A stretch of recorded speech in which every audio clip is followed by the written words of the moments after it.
Good morning, everybody. Welcome.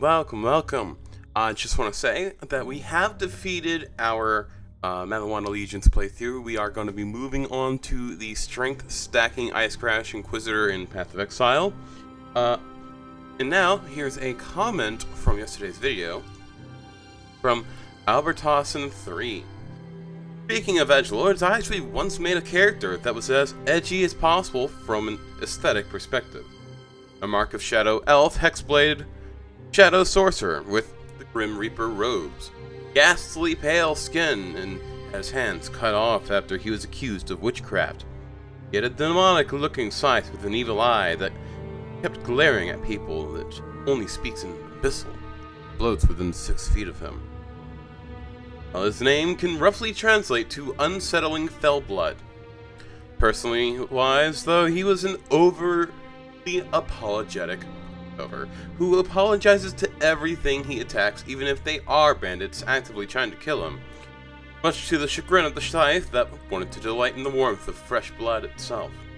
I think this is a really cool character dynamic. It's really a nice juxtaposition, you know, being handless and everything, having to defend yourself, and you end up succumbing to an eldritch power, so you don't really have control anymore. I think that's pretty cool. Thank you for the comment. Hope you enjoy the video, Albertosson. Now, let's get on with the RPG horror stories. Oh, I almost forgot before we go on. I've got Twitch, YouTube, Discord, Twitter. You can follow me on all of those. I got links to the non-YouTube sites down below. Make sure you subscribe. It really helps me out in the algorithm. And now, sorry, just had my coffee. On with the horror stories. We're starting things off strong today with Why Let Me Play This Class by u/KarenTalsis. Hopefully I can get this all in one take, or else I might have to be here until like 2 o'clock editing. This story is from a while ago, pre-pandemic. I just moved to a new area and I was looking for a group. There were a few D&D players at the local GameStop, and a couple of us had DM'd before. We agreed that we would do one-shots to try to find a good fit for a campaign. It was my turn to be a player, and being a DM, usually I was conscious that the DM needed plenty of prep time, so I turned in my character sheet 2 weeks before the game. He had asked us to get them to him ASAP. I designed a Gloomstalker rogue. We were playing at level 6, and I had heavily focused on skill monkey scout rolls. I didn't even have extra attack. I had both the alert and observant feats, thieves' tools expertise, and I had used my magic item picks on scrolls of enhance ability. The DM okayed the character, and I was looking forward to be a decent supporting role for the rest of the party. The day of the game comes and the party is moving down a road with hedges to either side, a little undergrowth, and breaks in the hedges to move in and out of fields. Not perfect cover, but plenty for my character, so I offer to scout ahead to avoid getting ambushed. I am 120 feet ahead of the party, and I say I'm staying alert for enemies or traps as I move. Okay, the DM says. Roll perception. I was a little confused, but obliged, and didn't find anything. I got a 23 on my perception roll. I mentioned that my passive was 30, and the DM said, well, you said you were looking around, so that's an active check. For the rest of the session, I had to RP that I wasn't paying attention in order to get the benefit of my passive perception that I had specifically built my character for. Never mind, I thought some DMs play perception that way. I can cope. I don't give a shit what sort of DM you are. You can never roll active perception lower than passive perception. Never. Roll host. I moved another 20 feet along the road, and the DM called for another roll of initiative. They then charged a bunch of giant boars past me and proceeded to attack my party. I pointed out that I had rolled a 30 on initiative, plus an 11 and Gift of Alacrity from the wizard. and I was told that I couldn't act because I was surprised. I again pointed out that I had a passive perception of 30 and these were stampeding boars, and that my character was immune to surprise. At this point, the DM relented and let me have a turn in the first round, but only after the boars, who had somehow crossed the distance from the forest to the rest of the party in one turn, and attacked. Alright, yeah, that sucked. My PC's role as a scout was ignored, but whatever. This was clearly a set-piece encounter.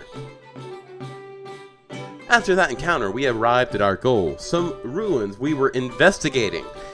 It was underground and dark in the dungeon, so I slipped ahead of the party again, scouting ahead, chalk ready to mark out junctions and pressure plates. As soon as I'm 100 feet from the party, roll for initiative! I thought to myself, oh, perhaps I get to ambush something or sneak back or nope. Immediately coming around the corner is a small group of enemies, homebrew goblins, and the DM declares that they attack me. Wait, I plead. How can they see me? I am hiding in darkness and don't have a torch. I can be seen if they are relying on dark vision to spot me. Tremor sense, the DM informs me.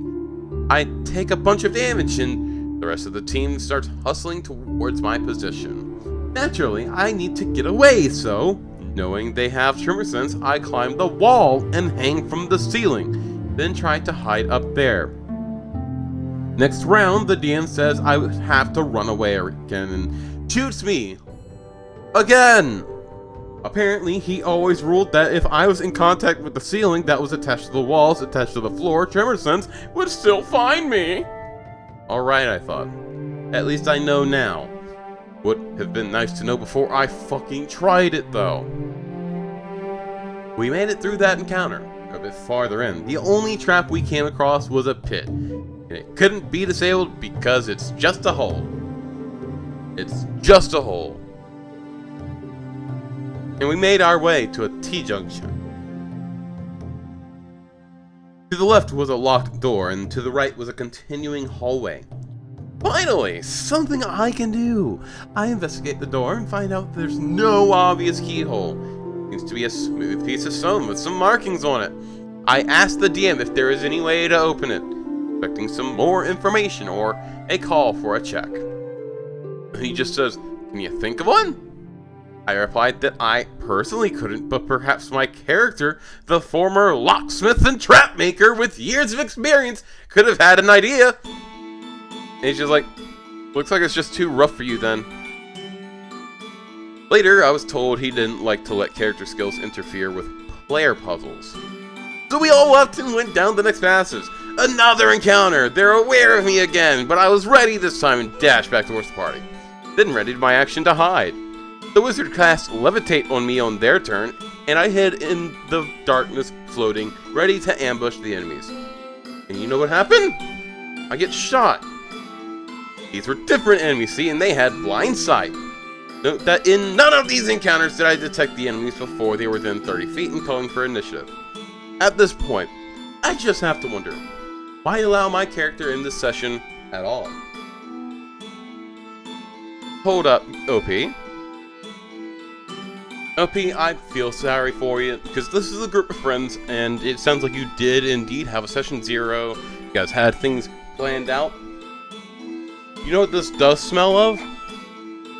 This friend didn't read your character sheets and design encounters for those characters.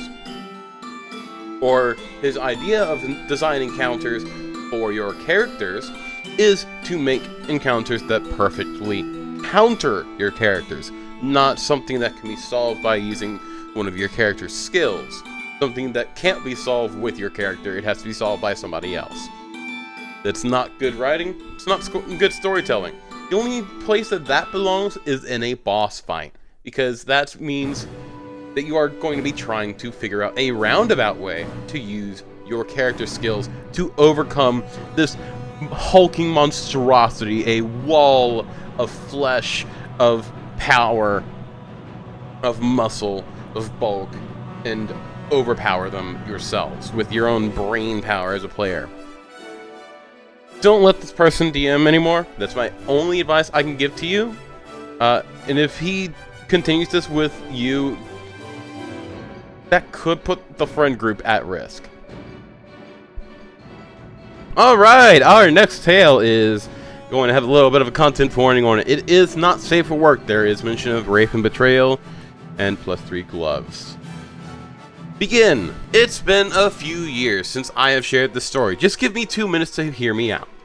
Alright, I will condense this as best as I can. The year was 2012, and I got invited to play Dungeons & Dragons for the first time in my life. 3.5, if it matters. I love 3.5, but I also love the marshals in 5e. I love that you can play literally like Aragorn, Geralt of Rivia, that shit. 3.5 is where you go if you want to be the fucking Hulk, alright? I'm sorry, kids. You want to be the Hulk? Go play 3.5. Go play AD&D. I show up to a work friend's place, and I jump in on the tail end of an already started quest. Basically, the party met a sorcerer. The sorcerer wants the party to rescue a princess under a sleeping spell. It is a perfectly serviceable storybook tale. And there's good news! The party already found the broad and saved her. I'm hanging out as a traveling bard for a bit. For the reward, I may or may not continue with the group after they turn in the quest, depending on if it goes well. Spoiler, it doesn't. Everybody's following? Okay, so here's where we get to the part with the bad news. First, enter the pervert. We stroll up to Mr. Sorcerer, and it quickly becomes apparent that he's not after the princess for any noble heroing. No, that would be too simple. Now, this guy just wants a warm body that's perpetually asleep. I take issue with this, but here's where we run into problem number 2. A deal with the devil! Horny Potter sweetens the pot, offers up gloves of +3 whatever. This was evidently crazy good for another player, whom I will refer to as Carl the Ranger. Now, Carl is rolling for a lawful good character, and this presents a difficult conundrum for him. Either benefit marginally, or leave an innocent woman to Mr. Bad Touch. What's a guy to do? Well, ladies and gentlemen, what you fail to understand is the third and the greatest pitfall of this story. Carl is a dick! You see, Ranger had those mithril gloves of +3 hand jobs or whatever in his sights, and he wasn't about to abandon them now. He argued vehemently for leaving the girl. He stated it was meant to be part of the quest. I, who did not sign up for human trafficking when I brought Doritos, provided a counter-argument. I was able to convince the party to not aid and assist in some Sleeping Beauty story gone wrong. The case seemed settled. We kindly told the warlock/creep where he could shove his crystal ball, and we left and made camp. That's where we hit the 4th issue. Carl's a dick! I know. I mentioned it. He got worse. Carl, the player, announces that he's gonna sneak the girl out of the camp and take her back to the spellcaster while all of us are asleep. Folks, believe me when I tell you there was the longest awkward pause at that table I have ever heard. A quiet place wasn't that quiet. The DM eventually shrugs, tells them it'll be 5 stealth rolls. 1 to get out of the tent, 1 to get into hers, a 3rd to get her out of the tent with her on his back, a 4th to make it to the horses, and a 5th to silently lead the horses away. A lot of stealth rolls, lots of possibilities for error. Not many people were expecting a critical failure on the very first roll. That's where we hit problem number 5. Diplomacy is for the weak. He could have talked his way out, or bluffed. A lot of options in D&D. But he woke up and chose violence that day. With rage in his voice, he announces he loses an arrow at my bard. Remember the part where I mentioned I convinced the party to turn against his idea? Guess he took it personally. Et tu, Ranger. Long story short, blah blah blah, he gets nuked by the party. I'm talking like lit up like the 4th of July in the deep south. Magic, axes, my kick-ass lute solo, he didn't stand a chance. Ranger's done. Meanwhile, back at the Hall of Nerds, Carl! The player launches out of his chair, his pudgy face breaking out into a sweat. He announced that he no longer wanted us in his parents' house.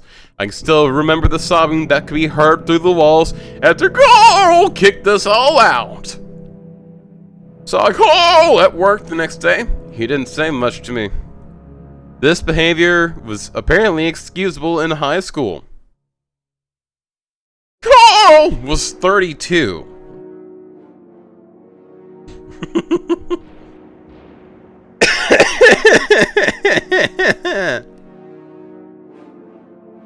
Damn. Oh, he gets what's coming to him. Bro, why you betray your alignment like that? Why you betray your alignment like that? You don't get pegged. Bro, we gotta peg more homies. We gotta peg a homie. Because you don't betray we don't betray alignment like that. This dude's probably never gonna get pegged in his fucking life. Alright, we end things off with, what was your final straw? A question in the meta discussion tag of RPG horror stories. I'm worried for y'all. Way too many of these stories involve sticking with the group or individual for too long. It's time for an intervention. So when should you leave a group? The correct answer is as soon as you have a gut feeling that you should leave that group, or as soon as it crosses any of your lines or boundaries. That bad taste will never go away.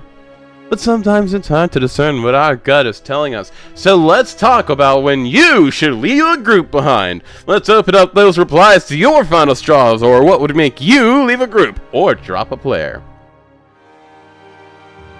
The top comment on this is, been in the hobby for a while, so I've got a few. The time I got into a disagreement with the GM over a ruling, don't remember what it was, and he stormed off to his room to grab his bow. And he held me at bow point, trying to get me to back down. Or the time a game master decided the best way to help a friend deal with being sexually assaulted was to take her out of the room and describe her character being brutally raped. Those are the worst ones. I can think of others, but they kind of pale in comparison. Yeah, I'm pretty sure just fucking leaving when you're held at bow point is a pretty fucking reasonable thing to do.